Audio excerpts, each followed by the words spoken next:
welcome to the weekly recap of English language news from Italy and Friuli Venezia Giulia. Trieste, Europe and beyond, Gasperi backs the Friuli Venezia Giulia's capital expanding role. Senator Maurizio Gasparri visited Trieste for an institutional meeting with Franco Dal Mas, Secretary General of the Central European Initiative, to discuss the organization's increasing role in European diplomacy and its alignment with Italy's global trade strategy. E quindi nel quadro delle attività che stiamo sviluppando come Commissione Esteri e Difesa del Senato era opportuno anche un confronto con Dal Mas e con gli amici dell'Ince per vedere anche come interagire. Tra l'altro l'Ucraina è impegnata in questa realtà, è anche un modo per contribuire all'allargamento dell'Unione Europea, ma passando attraverso una collaborazione più intensa in strutture di questa natura, che vanno valorizzate e che hanno anche una validità per l'Italia. Trieste, i porti, le infrastrutture, i collegamenti, insomma siamo interessati in termini globali. Balancing innovation and regulation in the age of AI. At an AI conference in Trieste, Friuli Venezia Giulia Governor Massimiliano Fedriga said artificial intelligence requires a balance between innovation and regulation. He noted that failure is often accepted as part of innovation in the United States, but remains more stigmatized here in Italy. La tecnologia si sta sviluppando in modo talmente rapido e l'applicazione si sta espandendo in talmente tanti ambiti che è difficile avere una previsione. Ma io parlavo di fallimento perché noi dobbiamo mettere in conto, soprattutto sull'innovazione, che il fallimento fa parte dell'innovazione. E il modello di sviluppo deve considerarlo. E ho citato il modello americano, dove da tanti anni ormai proprio l'innovazione si basa sul fallimento, ma ad esempio come qualsiasi ricerca ha più fallimenti che successi, e dopo il successo è quello ovviamente che fa svoltare. E quindi noi dovremmo spingere a livello europeo a un modello che ci permetta di innovare veramente, perché così l'Europa può tornare centrale a livello globale. Nightlife under watch, FVG tests new summer safety patrols. Friuli Venezia Giulia has launched a pilot nightlife safety program in Trieste, Udine and Pordenone, with trained stewards patrolling busy areas on June weekends. If successful, the initiative could be expanded across the summer and on to other major events. Sicuramente un fenomeno di microcriminalità che genera una paura diffusa nella cittadinanza, e questo è il primo dato più preoccupante, perché a prescindere dal numero di reati commessi e dalla gravità di questi reati, sapere che in certe zone della città è possibile che si verifichino delle risse che coinvolgono anche persone terze è un problema di sicurezza e di percezione che i cittadini capiscono, comprendono e magari evitano certe zone. Non è possibile accettare che certe zone della città vengano percepite come insicure. Da qui l'esigenza da parte dell'amministrazione regionale di fare tutto quello che è nelle proprie capacità per poter affrontare questo fenomeno in ausilio alle tradizionali forze dell'ordine. Abbiamo l'ordine pubblico e sicurezza, il modo di fenomeni e danneggiate da quei fenomeni. Quello che riguarda la Polizia di Stato, dal 1° luglio avremo anche un piccolo rinforzo di poche persone che però noi destineremo alla zona di Barcola. Mi permetto di fare un ulteriore invito a tutti quanti: per favore fate l'112, cioè il 112, chiamateci se c'è qualcosa. Giovani e meno giovani che vivono all'aperto in maniera assolutamente pacifica. Italy's new sex education law is now in effect, but is it empowering parents or limiting students? Italy has approved a law requiring parental consent for sex and relationship education in secondary schools. Supporters say it strengthens parental rights, while critics argue it could limit access to important lessons on consent, relationships, and sexual health. I think it should be mandatory, yes, because a lot of things you can actually learn from school that later is going to bring you up to adulthood, so you don't make some mistakes that to us maybe they seem obvious, but to kids not that much.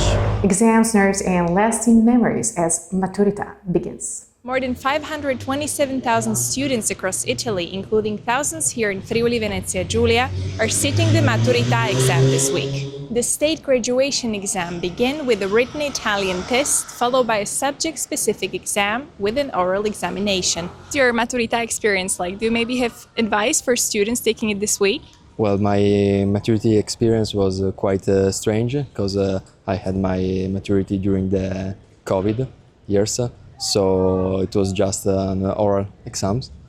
But if I have to give an advice to the youngs, is that you need to take it in the best way possible. I mean, try to take everything good from that experience. It's one of the exams that allows you to believe that you become an adult and you become more responsible for your future. And also, I think we've been quite stressed when we had to take this exam. But in fact, if you attended all classes and you've been a very responsible student, it's not that complicated. It's just to show that you are able to take responsibility of your future. I remember it very well. It was very nice because it's an important chapter in your life, but I was very anxious about it. Experience was relaxed, I would say. More than advice, if you have studied, will be okay. If not, take it as it is. Take the vote as it is. It's not important, the vote. So. Well, actually, my experience was a little bit different from what Maturita is now, because I did it, it was 2020, so it was the COVID and everything was different. But I remember that actually I really tried to be calm and not to stress about it. I mean, it is the end, so also the professors know that it's actually not something very different to what you have done during the year. Lights, Camera, Innovation Shorts Festival brings global cinema to Trieste. The 27th edition of Shorts International Film Festival returns to Trieste from June 27th to July 4th, featuring over 130 short films from around the world, special guests, awards, and a focus on contemporary Slovenian cinema. 133 short films, of which 122 distributed in 7 sections in competition, and then a focus about Slovenia at the end of the festival. A season of timeless classics at the heart of Trieste. The Teatro Verdi of Trieste will celebrate its 225th anniversary with the 2026-27 season, featuring Wagner's Lohengrin, Mozart's Don Giovanni, Verdi's Aida, Bellini's Norma, and Tchaikovsky's The Nutcracker. The program also includes a contemporary Joan of Arc double bill and an 11-concert symphonic season, running from September to May. We can expect a lot of great music, starting from Lohengrin at the beginning of the season, and then a lot of popular operas like Elisir d'Amore, Bohème, a lot Aida, Norma, popular music, important titles with stars of the world of the opera, but also very good young singers, new discoveries for this theater, and big retards like Jessica Pratt, Stefan Popp, Maestro Daniel Oren, and a lot of good young conductors, big soloists, so we really expect you in the theater. Many have chosen Friuli Venezia Giulia this summer weekend. As the World Cup kicks off, expats in Trieste are debating the borderless game. I'm from Scotland. I've lived in Trieste for almost 2 years, and I'm here working at the university for research. I've been trying to keep up with the World Cup. I've not watched all the games. They're on very late here, so it's hard, but definitely watching all the Scotland games. I am from Santa Fe, New Mexico. I love Trieste. I've been here coming for years, 3 or 4 years. I'm going to the World Cup in Houston, and we are going to cheer for Cabo Verde against Saudi Arabia. Go Cabo Verde! I'm from Australia and I'm visiting Trieste. I was born here and I've lived in Australia all my life. No, I'm not following the World Cup. I'm from Seattle originally, and I'm in Trieste because I live here now and I love the city. I'm not following the World Cup, but I'm very happy on behalf of all the other people who do follow it. I'm from the U.S. Why am I in Trieste? I'm writing a book about the Adriatic, and am I watching the World Cup off and on? I thought I might watch more of it in Italy, but apparently I'm not. In Italy, they are not showing it much. I'm originally from England, spent many years in California, and I happened upon Trieste by mistake back in 2015, and I'm watching the World Cup all the time on an app on my phone, which I send to my TV.